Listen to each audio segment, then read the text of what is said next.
Before Jesus was born, Christianity existed. During his time, there was an organization called the Great Solar Brotherhood, which created two branches, the Therapeutai, which means the healers, and the Nazarenes or Essenes. That's why Jesus is called Jesus the Nazarite. It's wrong to say Jesus of Nazareth. But there's nothing called Nazareth because he was trained by the branch of the Great Kara Society. And what he taught was Karaism, which is African spirituality.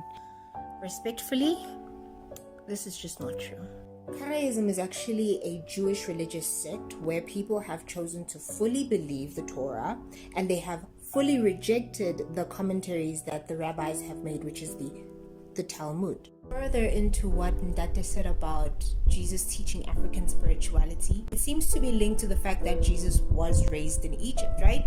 So people think that Jesus was initiated and he was taught Egyptian mysticism, but that is occultism, aka alchemy, aka magic. There's one thing that people forget though. Jesus was raised in a Jewish home, so that means they followed Jewish laws, and this one says you do not practice any kind of magic. So there's no way that Jesus would have even been allowed to learn that.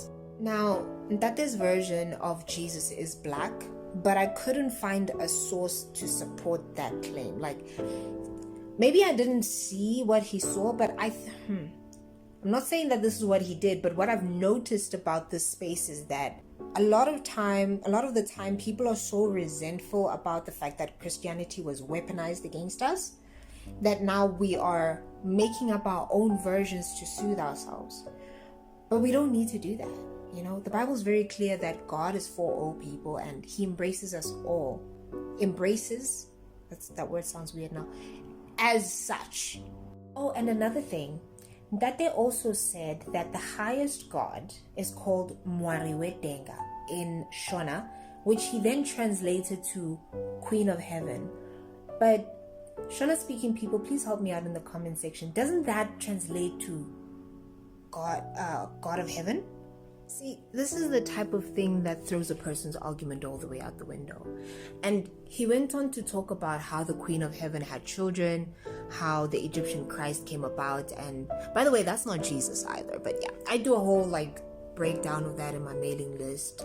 I give my take and all the sources that I use to make this video. So if you wanna get those sources and do a deeper dive for yourself, sign up for my mailing list and I'll send it to you. That will only be available for the next 7 days, so do that real quick, okay?